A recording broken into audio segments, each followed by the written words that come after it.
Welcome to my educational channel విద్యా ఉద్యోగ సమాచారానికి స్వాగతం. ఇవాళ మనకు ఎడ్యుకేషనల్ జాబ్ న్యూస్ ప్రధానంగా ఉన్నటువంటి వార్తలు అయితే ఈ వీడియోలో డిస్కస్ చేస్తాను. ఛానల్ని సబ్స్క్రైబ్ చేసుకోండి, అప్డేట్స్ ఏవి కూడా మిస్ కాకుండా ఉంటాయి. అదేవిధంగా టెలిగ్రామ్ గ్రూపు లింక్ కూడా ప్రొవైడ్ చేస్తున్నాను. వాట్సాప్ గ్రూపు లింక్ ఉంది, మీరు వీలైతే జాయిన్ కండి. ఏదైనా ఇంపార్టెంట్ ఇన్ఫర్మేషన్ ఉంటే షేర్ చేస్తాను. ఇవాళ ఒక గుడ్ న్యూస్ ఏంటంటే ముఖ్యంగా ఏటా కొలువుల పండుగ జాబ్ క్యాలెండర్ని రూపొందించే దిశగా టీఎస్పీఎస్సీ కసరత్తు చేస్తున్నట్టు మనకైతే ప్రధానంగా వార్త కనబడుతుంది. రాష్ట్ర ప్రభుత్వ శాఖల్లో ఉద్యోగ ఖాళీల భర్తీకి జాబ్ క్యాలెండర్ మీరు గమనించండి, ఏటా జనవరి 1న ప్రకటించేలా రూపకల్పన.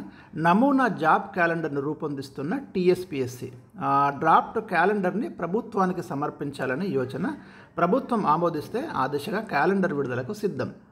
కాంగ్రెస్ ప్రభుత్వము మనకు ఎన్నికల మేనిఫెస్టోలకు హామీ ఇచ్చింది. ఏదైతే మరి జాబ్ క్యాలెండర్ ప్రతి సంవత్సరము జాబ్ క్యాలెండర్ రిలీజ్ చేసి దానికి అనుగుణంగా రిక్రూట్మెంట్ చేస్తామనే ఒక హామీ అయితే ఉంది. దానికి అనుగుణంగానే ముఖ్యమంత్రి యూపీఎస్సీ చైర్మన్ని కూడా కలిసి మరి యూపీఎస్సీ తరహాలో టీఎస్పీఎస్సీ రిక్రూట్మెంట్ చేస్తామని ప్రధానంగా పేర్కొనడం జరిగింది.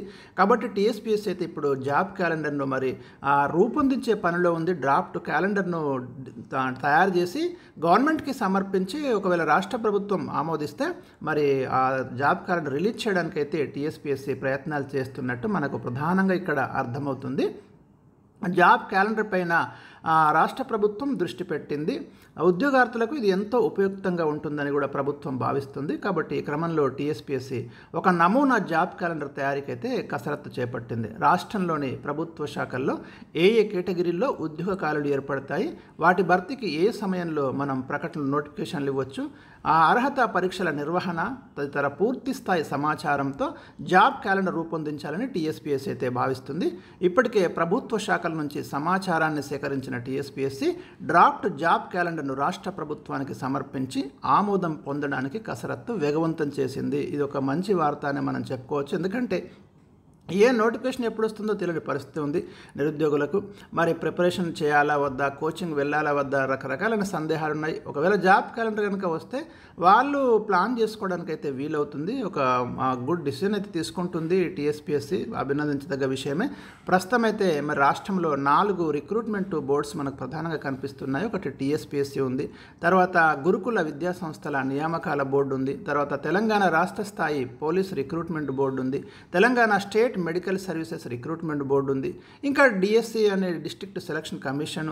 ఇవి కూడా మనకి ఉద్యోగ నోటిఫికేషన్లు అయితే రిలీజ్ చేస్తున్నాయి. అయితే ఈ క్రమంలో అన్ని నియామక సంస్థలకు సంబంధించి మొత్తం ఉమ్మడిగా ఉద్యోగ నియామకాలకు జాబ్ క్యాలెండర్ ఖరారు చేస్తే ఏ సమయాల్లో ఎలాంటి నోటిఫికేషన్లు వస్తాయి, అవి ఎప్పుడు వెలువడతాయి అనేది ఒక స్పష్టత వస్తుంది. కాబట్టి రాష్ట్ర స్థాయి ఉద్యోగ నోటిఫికేషన్ క్యాలెండర్లో సమయపాలన, సర్వీస్ నిబంధనల నవీకరణ, ఖాళీల గుర్తింపు, వాటి భర్తీకి ప్రభుత్వ ఆమోదం పొందడం వంటి వాటితో ప్రభుత్వ శాఖల నిర్దిష్ట పాత్రపై కూడా స్పష్టత వస్తుంది. ప్రస్తుతం అయితే కేంద్ర ప్రభుత్వ శాఖల్లో మీకు యూపీఎస్సీ జాబ్ క్యాలెండర్ అయితే ప్రతి సంవత్సరం విడుదల చేస్తుంది. ఆ రకంగా టీఎస్పీఎస్సీ కూడా మరి విడుదల చేయాలని ఆలోచన చేస్తున్నట్టు మనకైతే దీన్ని బట్టి అర్థమవుతుంది. దీనికి సంబంధించిన నమూనాను టీఎస్పీఎస్సీ అతి త్వరలో రాష్ట్ర ప్రభుత్వానికి సమర్పించనుంది. ఇలా ఖరారు చేసిన జాబ్ క్యాలెండర్ను ఏటా జనవరి 1 తేదీన ప్రకటిస్తే ఆ సంవత్సరంలో చేపట్టే నియామకాలపై ఉద్యోగార్థులకు అవగాహన ఏర్పడుతుందని భావిస్తున్నారు. ప్రభుత్వం జాబ్ క్యాలెండర్ ప్రకటిస్తే మరి పోటీ పరీక్షలకు సిద్ధమయ్యే అభ్యర్థులకు చాలా ఉపయోగకరంగా ఉంటుంది. ఇందాక నేను చెప్పిన నేను ఏ నెలలో ఏ ఉద్యోగాలు భర్తీ చేస్తారో వాటికి ఏ విధంగా సన్నద్ధం కావచ్చు అనే వివరాలతో ప్రణాళికను తయారు చేసుకొని కెరీర్ను తీర్చిదిద్దుకునే అవకాశం ఉంటుందని భావిస్తున్నారు. సో ఇదొక ప్రధానమైన వార్త. తర్వాత ఇంకొక న్యూస్ ఏంటంటే మనకి గురుకుల ఉద్యోగాలకు సంబంధించి ఒక వార్త కనిపిస్తుంది.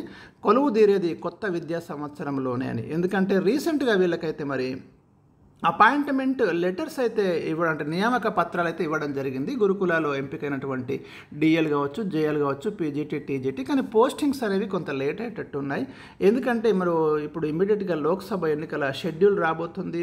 అదేవిధంగా గురుకుల సిబ్బంది ట్రాన్స్ఫర్స్ కావచ్చు, ఆ విషయంలో కూడా కొంత కాంట్రవర్సీ ఉంది. ఇవన్నీ క్లియర్ చేసిన తర్వాత మరి లోక్సభ ఎన్నికల తర్వాతనే మరి వీరికి posting orders next academic year start అయ్యే లోపుగా ఇస్తే బాగుంటుందనే ఆలోచన అయితే మనకు కనబడుతుంది. గురుకుల విద్యా సంస్థల్లో నియమితులైన 9,000 మంది టీచర్లు పలు కేటగిరీల్లో ఇప్పటికే నియామక పత్రాలు అందజేత. ఎమ్మెల్సీ ఎన్నికల కోడ్ నేపథ్యంలో మరో 20% మందికి అయితే పెండింగ్ ఉన్నాయి. 4-5 రోజుల్లో పార్లమెంట్ ఎన్నికలకు మోగనున్న నగారా.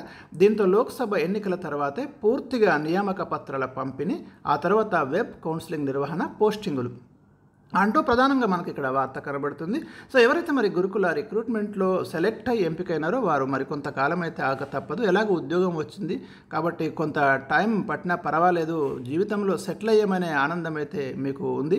మరి ఈ లోక్సభ ఎన్నికలు కాగానే ఇవన్నీ కూడా ఈ కాంట్రవర్షన్ని ముగిసిపోగానే మీకు తప్పకుండా నెక్స్ట్ అకాడమిక్ ఇయర్లో పాఠశాలల్లో మీరు వెళ్ళేటట్టుగా ప్లాన్ చేస్తున్నారు. గురుకుల విద్యా సంస్థల్లో ఉద్యోగ నియామక పత్రాలు అందుకున్న వారు దాదాపు 7,000కు పైగానే ఉన్నారు. నియామక పత్రాలు అందుకున్న వారికి నిర్దేశించి మల్టీ జోన్లు జిల్లాల వారిగా పోస్టింగ్ ఇవ్వాలి. కానీ జిల్లా కేడర్ మినహా జోన్లు, మల్టీ జోన్ కేడర్లకు చెందిన కేటగిరీల్లో పోస్టింగ్ ఇవ్వాలంటే ఆ పరిధిలోని ఉద్యోగులందరికీ ఒకేసారి కౌన్సిలింగ్ నిర్వహించాలి. జిల్లా స్థాయి కేడర్ పోస్టింగ్లో ఇస్తే ఇతర ఉద్యోగులకు పోస్టింగ్ పరంగా ఇబ్బంది లేనప్పటికీ సీనియారిటీలో మరి భారీ వ్యత్యాసం వస్తుంది. విధుల్లో చేరిన తేదీతో సర్వీసును పరిగణిస్తుండగా ఎన్నికల కోడ్ తర్వాత పోస్టింగ్ తీసుకున్న వారు జూనియర్లుగా పరిగణలోకి వస్తారు. దీంతో భవిష్యత్తులో ఇబ్బందులు వస్తాయనే ఉద్దేశంతో సొసైటీలు పోస్టింగ్ ప్రక్రియను అయితే వాయిదా వేశాయని మనకు కనబడుతుంది. సో మొత్తానికైతే లోక్సభ ఎన్నికల తర్వాతనే మరి పోస్టింగ్ ఆర్డర్స్ ఇచ్చే అవకాశం అయితే కనబడుతుంది. కొత్తగా ఎంపికైన ఉద్యోగులందరికీ ఒకే దఫ కౌన్సిలింగ్ నిర్వహించేలా సొసైటీలు కార్యాచరణ సిద్ధం చేస్తున్నాయి. వెబ్ ఆధారిత కౌన్సిలింగ్ నిర్వహించిన తర్వాత మెరిట్ ఆధారంగా ఎంపిక చేసుకున్న పోస్టులు దక్కేలా సొసైటీలు సాంకేతిక ఏర్పాట్లను కూడా సిద్ధం చేసుకున్నట్టు సమాచారము. ప్రక్రియ పూర్తయ్యేసరికి మే నెలాఖరు సమీపిస్తుందని, అంటే లోక్సభ ఎన్నికలంతా కూడా అధికారులు అంచనా వేస్తున్నారు. ఆ తర్వాత జూన్ నెల నుంచి 2024-25 విద్యా సంవత్సరం ప్రారంభం కానుండతో కొత్త విద్యా సంవత్సరంలోనే కొత్త టీచర్లు కొలువు తీరుతారని మనకి ఇన్ఫర్మేషన్ ఉంది. అంటే కంప్లీట్ వీళ్ళు అటు ఎన్నికలు ముగియాలి, తర్వాత వీళ్ళు కూడా అన్ని టెక్నికల్ ఏర్పాట్స్ అన్ని ఈ మే నెలాఖరు దాకా అవన్నీ చేసుకోవాలి. కంప్లీట్ మనకి ఈ మే గడిస్తే ఇక క్లియరెన్స్ పూర్తిగా వస్తుంది. జూన్లో అయితే కంప్లీట్ పాఠశాలకు వెళ్ళేలా వీరికి పోస్టింగ్ ఆర్డర్లు దక్కనున్నాయి. సో మరి ఇంకేమైనా అప్డేట్స్ ఉంటే తప్పకుండా నేను అందిస్తాను. ఛానల్ సబ్స్క్రైబ్ చేసుకోండి.